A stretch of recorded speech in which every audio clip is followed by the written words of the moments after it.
What's going on, people? Welcome to the match preview. It is another midweek game, and this time we're going up to St. James's Park to face Newcastle away from home. It's going to be a massive game, especially after that defeat. I'm joined by Lou and Patrick here. As always, make sure to get involved in the comment section down below, as well as dropping a like, subscribing if you're new to the channel, and your score predictions at the end. It'll be interesting because, we always struggle with that element, certain people on this panel. But look, when we get to that, we'll discuss that. Gents, how we doing, man? How we doing after that shocking, a shock of a defeat, not shocking defeat. Well, it was a shocking defeat as well. Patrick, I'll start with you. I wasn't that shocked about it. Again, people talk about how bad Man City are. You have to respect their budget, their recent history, and their manager. So people talk about how, we've beaten them in the past. We beat them twice, Vieira and then the Hodgson.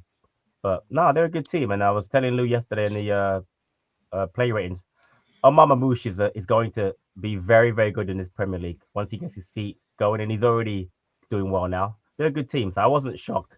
The man of defeat was annoying, but losing to them, I wasn't shocked at all. Looking at this game, Lou, are you concerned based on that performance, or is it just a case of we reset and go again? Because we've seen with Glasgow, when we've had setbacks, the next game we normally tend to bounce back. But what's your thoughts on it? Because it was a bit of a surprise. Well, not a bit of a surprise. It was a massive surprise. We only conceded, I think, 12 goals away from home going into that game, and we ended up conceding 5 in one game. I'm not really concerned.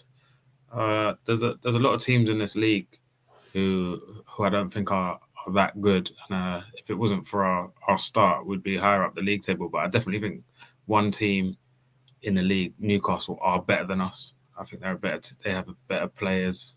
They have a manager who's probably just as tactically good. They've won a trophy.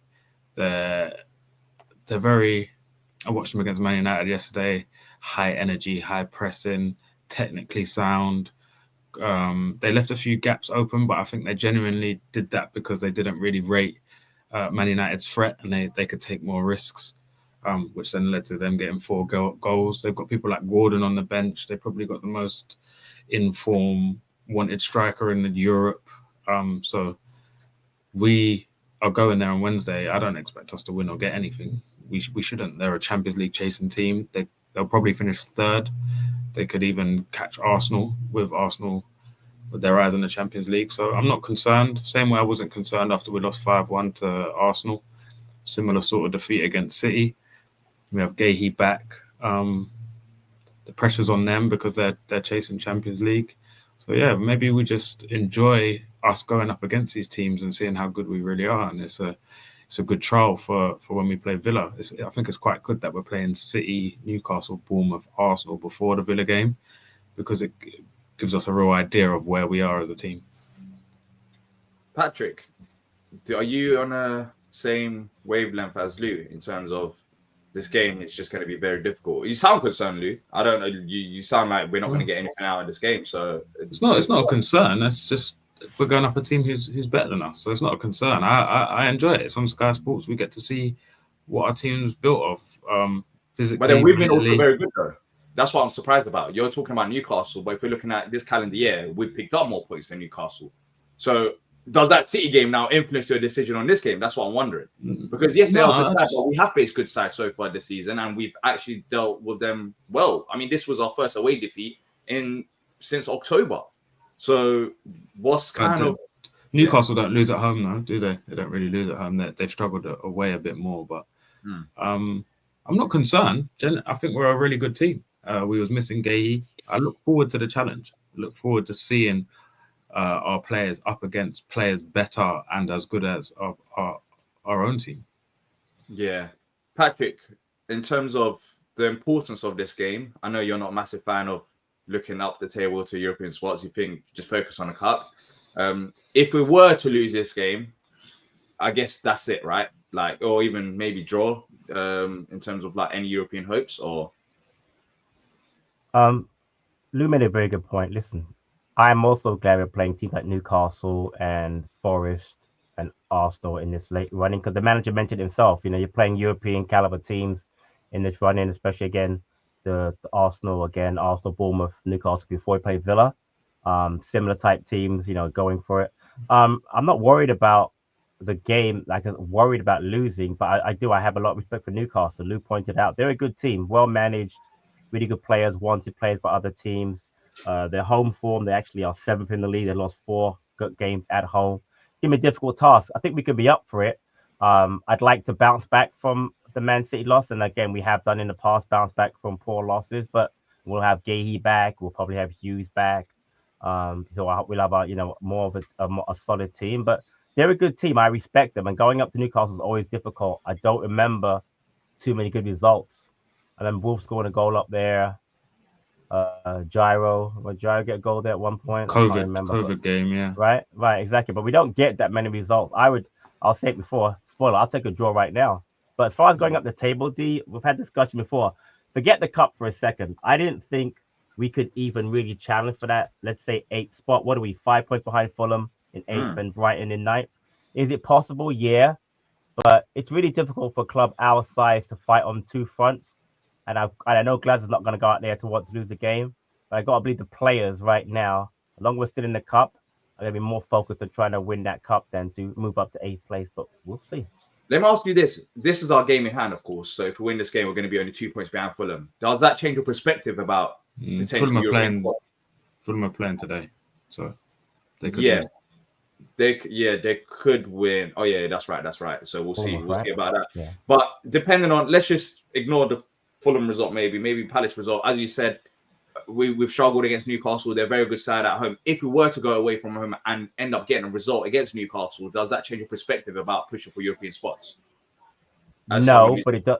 Not necessarily. It doesn't. Again, I don't think anything will change my thought on Europe, but it will give me a lot of hope. Because again, my focus is Villa on the Villa game. That we can play a good side with a very good striker, good manager, excellent midfield, but one of probably the top 2 midfielders in all of England. We can play them and get a result, whether it's a draw or win. It would give me a lot of hope. But again, I've seen Glasgow what he does. He loves to go up against good managers. He loves to have them bounce back. I think the team will be refocused. So I'm looking forward to see how we do. The result to me doesn't matter, honestly, as much right now. But I do think that, a good result would be a positive for the Villa game, which is my focus. Yeah, I think a draw would be a decent result to start things fresh again after that big defeat against Man City, something to build on. So we'll talk about score predictions at the end, but I agree. Like, in terms of the importance of this game, technically, we really should be trying to win. We'll see what happens with Fulham and Bournemouth. But, even if we got a draw, that wouldn't be the worst result, because you lot are talking about some of the games that we've got coming up before the Villa game. But another side of it is, yes, it's a good test, but we don't want to go into that Villa game losing 2 or 3 or 4 games, maybe, ahead of that game. So we have to try get something and have a confidence and momentum going into that one as well, despite facing these difficult sides. In the reverse fixture, it was a surprise. You lot are talking about Newcastle and how well they're doing right now, but when we last faced them at Selhurst Park, I don't think they had a single shot on target. It was Mark Gahey who scored an own goal. So what do you think has changed from that Newcastle side to now, Lou? Momentum. They won a cup. Teams go in dips of form. Isaac come off injured after about 10-15 minutes, and they still got a draw out of it. So sometimes you play well and you still grab a point. They defended well. Listen, the Premier League's tough. A lot of this season, I feel like, from probably after Arsenal down to about maybe 11th, 12th, the level was quite consistent and strong, I think. Apart from the relegated teams, Tottenham, West Ham, Man United, they haven't been great. But yeah, like, you look at Newcastle Palace, I know a lot of people would say Newcastle are favourites, but I don't think there'll be many people shocked if we got a draw or a win there. I feel like there's a lot of games that are really hard to call, like Bournemouth, Fulham, like, who no one could really tell what the score would be in that game. So yeah, it's everyone's. Those mid-table teams are getting so much better. Hence why I think the threshold for winning the Premier League is only 82 points, because so many people are taking points off of each other this season. It's much harder. So a 1-1 draw, they might have struggled against us away, but we might struggle away against them. So that's just how I see it. I don't take that game and think it will be anything like the game on Wednesday. Yeah. What do you think changes in terms of lineup, Patrick. Gay comes into the side. I think that's pretty obvious. And for me, once Gay comes in, we go back to our usual positioning, the Craft through the middle, Gay on the left, and then we'll have Richards on the right. But the big question is the midfield, because Glasner, I said it in the match reaction, and I think he admitted it after the game. I thought he overthought it at half time, and we kind of lost our attacking intent by bringing on Hughes. So the midfield battle we struggled with. Kamada against City, I mean, a lot of teams will struggle against them because of the quality of players that they have. But do you reckon in this game, Glasner changes that midfield? Kamada, who started the last 2 games, I believe now, do you think he could potentially drop to the bench for Will Hughes, who came on at half time? I think the reuniting of Gay, Richards, and Aqua will be huge for us. I didn't realize Chalobah played in the game before. Funny enough, I just looked at the lineup, so that was interesting. Okay. But as far as midfield goes, I know I watched the match reaction and I didn't realize Tim mentioned that he's been in hospital. I guess I didn't know he was that sick. So yeah, I'm thinking that it would be a good time if he's fit to play Hughes. I have no problem with Kamada. He didn't have a great game against City, but I'd like to see Hughes back in there with Ward. I think they would match up better with the 3 of Joe Ellington, Guimaraes, and Tonali. You add obviously Munoz and Mitchell in there, so you can kind of create an overload. Maybe you push actually Gay will push into midfield, or Richard as well, or Lacroix pushes into midfield possibly to help out. But it's gonna be difficult. But I will add another change, and Lou mentioned it yesterday in the match reaction. I think that game is a good time to put Chilwell in.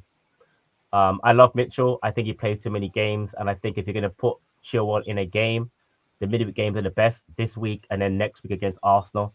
We got to see what he can do. I have not been impressed with Chilwell, by the way, personally, when he's come in, but I think it's more because he hasn't had a lot of quality minutes. I want to see him play 75 minutes in a game and see how he does, because I think we got him in a loan. We're not really utilizing it as much as we could, and I think this is a good game to get him in. We can put more pressure on Newcastle by having a more attacking wing back in Chilwell, very experienced, and I think that would be a move I'd make in addition to having Hughes in there.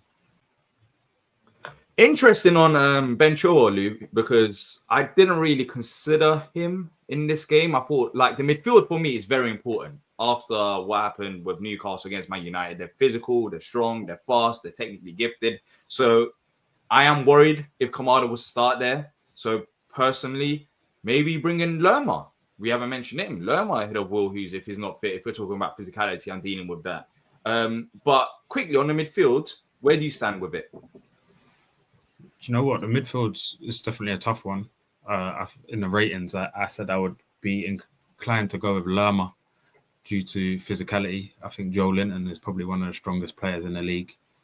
Tonali didn't stop running yesterday. Bruno Guimaraes he's like a terrier with technique as well. Hughes would battle a lot. Hughes would probably do well, but like Patrick said, he's been in hospital. Is he fully fit? Can he run? Can he do it? Is he better off coming off the bench? I don't know. Only Glasner will know that specifically. So yeah, it's a tough call. I definitely think their weak spots would be Trippier, Burn, Shaw in behind. I don't know if it would be great. I don't know. It's tough. They're a really good team. I don't know exactly what plan Glasner will go with, but yeah, we're definitely going to have to implement one of his tactical masterclasses to get something from the game.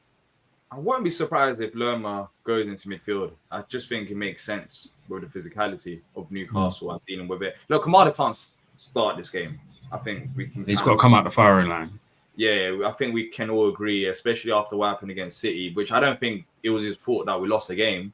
I did put out a tweet saying like it all started from Kamada, but I don't blame him for the defeat. I blame Glazer for the defeat more than Kamada. Kamada, they gave momentum to City based on that foul, but then Adam Wharton could have done that. We've seen Wharton with challenges and stuff. Like it could have been anyone. It's about us as a team. We just kind of collapsed and then the change at halftime ruined it. So I think physicality is needed against Newcastle. So just a simple solution of bringing in Lerma there. But left wing back now, I don't know whether I'll start Ben Chilwell because it's hard to say. I think he's kind of improved. He's been a bit more active.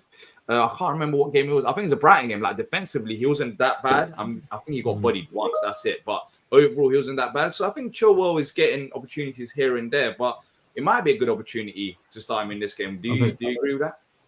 Yeah, I think the major thing is having Gahey behind you. That's the thing. But I'll be honest, Gahey makes Mitchell look much better a lot of the time because he's so good defensively. He's so good at carrying the ball. He allows the left wing back to push up higher because he can carry the ball into midfield. I would start Chilwell. I would start Chilwell tomorrow on Wednesday, sorry.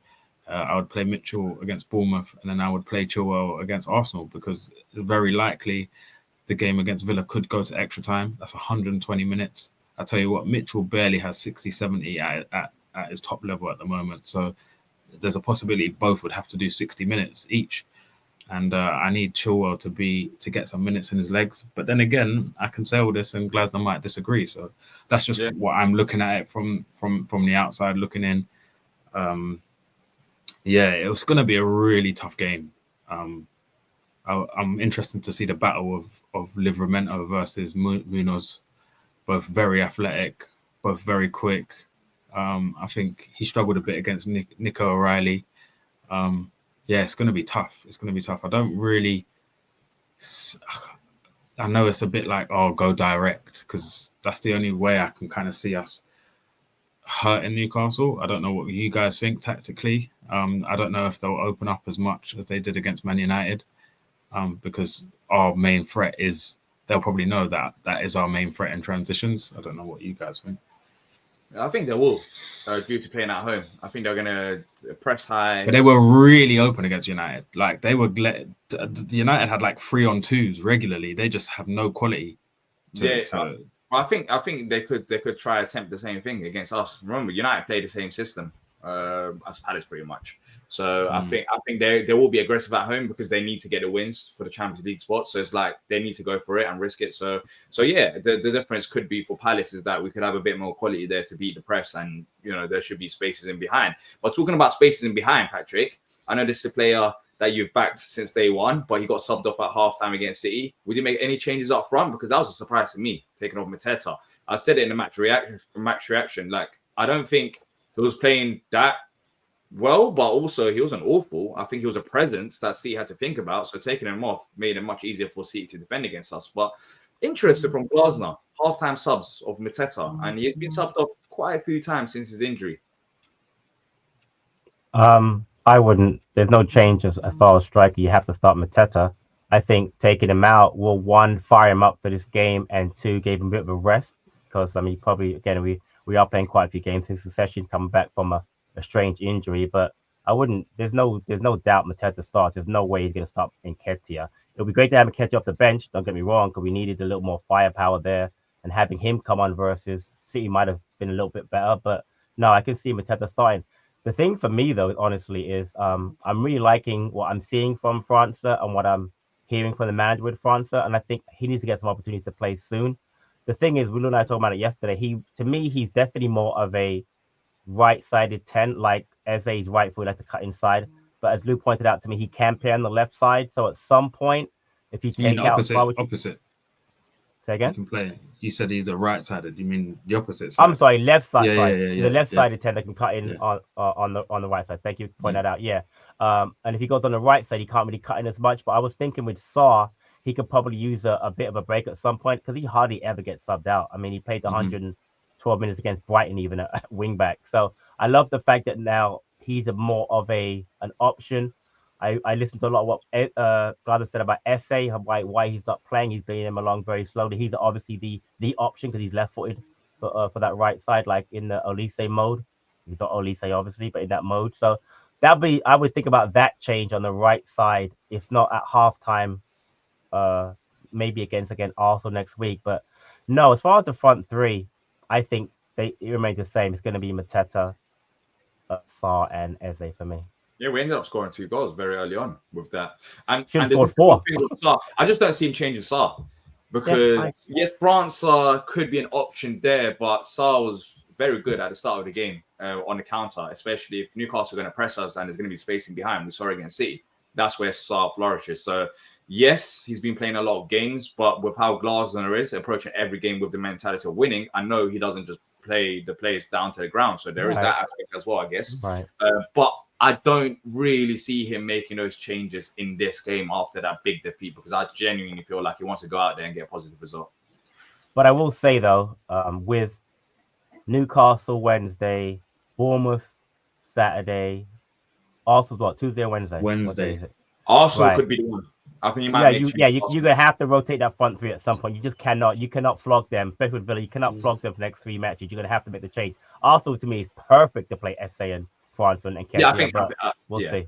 I think in that game, I think that front three and maybe the other players. I think the back three is the problem for that game, because you can't rotate them really, can you? Right. So. We can. Well, I guess he's had a bit of a rest. Sure. Like that's the positive from the Brighton game. He's had a week. Richard didn't play last 2-3 games. Yeah, he hasn't trained as much. You're right. It's a good point. It's a good point. The crowd, because of his concussion, he came back late to training, and Glasgow spoke about that as well. So they've had I wouldn't say maybe normal rest, but they've had injuries which led to them just sitting out training and games. So it's a lot of travel. It's a lot of traveling the last couple of days as well.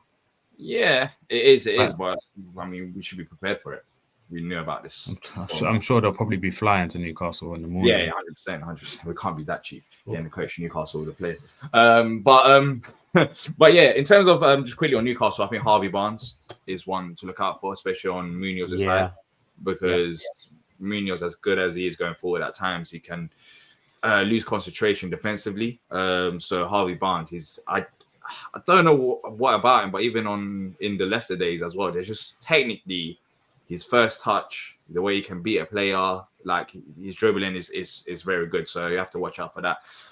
Anything else you want to add before score predictions for the Newcastle game? I mean, where do you guys think it will be won and lost? What parts of the pitch? Midfield. Midfield for me too. I think we've kind of spoken. If we can stop their midfield, are we stopping them, or are we dominating them? Like what? So we have to stop their midfield and be direct, I'm guessing. I don't think you can dominate a midfield of Tonali, and Joe Linton, but you just have to match their energy, and exactly like I said, if it's Wharton and either Lerma or Hughes, I'm happy with that. And then again, you got to push in either one of the wing backs to help out, or obviously push in one of the back three to help out, because you can't have 2 versus 3. That obviously wouldn't work.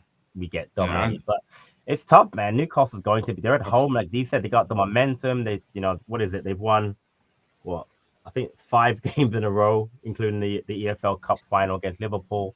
They want Champions League. They don't have to win this game, by the way, to get Champions League. It's important, but they could lose a game and still, or get a point and still push for it. Because Forest is falling off. Chelsea's nowhere to be found. I mean, they're going to finish in the top 5 Newcastle for me either way. So. I definitely think, I know you said Harvey Barnes, but I think Livramento is a top player. I think he's a top. Well, that side itself, it's one to look out. Alisson needs to help out Munoz.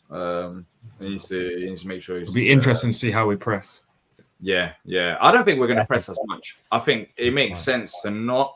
Gahey should probably come out of defense to press one of the midfielders. I could see that happening, because that happens a few times where we go to a back four technically, and he pushes forward to help out. So that could happen, but I think we're going to have a mid to low block and then try to hit them on a counter attack and try to frustrate them, especially at the start of the game where they're going to be coming fast.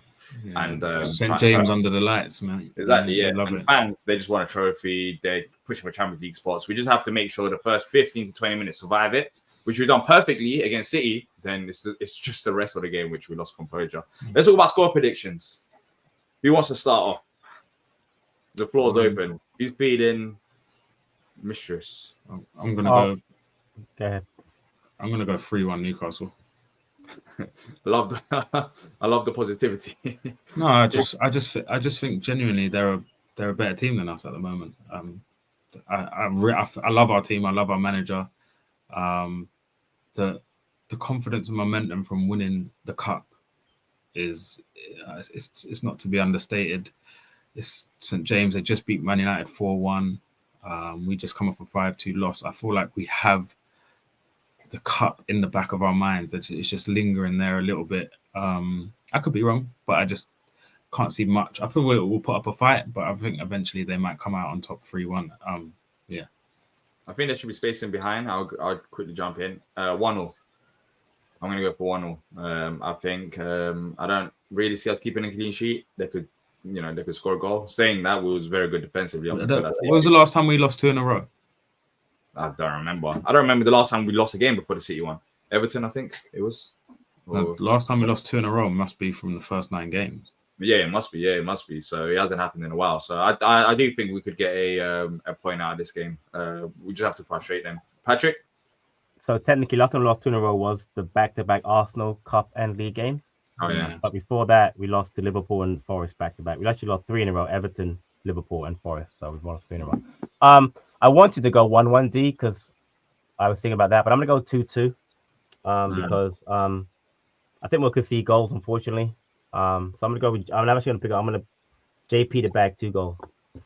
Hey, JP to bag 2 goals. Hey, I guess there's you something. You sound shocked. I don't understand that response. Hey, I didn't say No. I'm just saying. That'd be nice.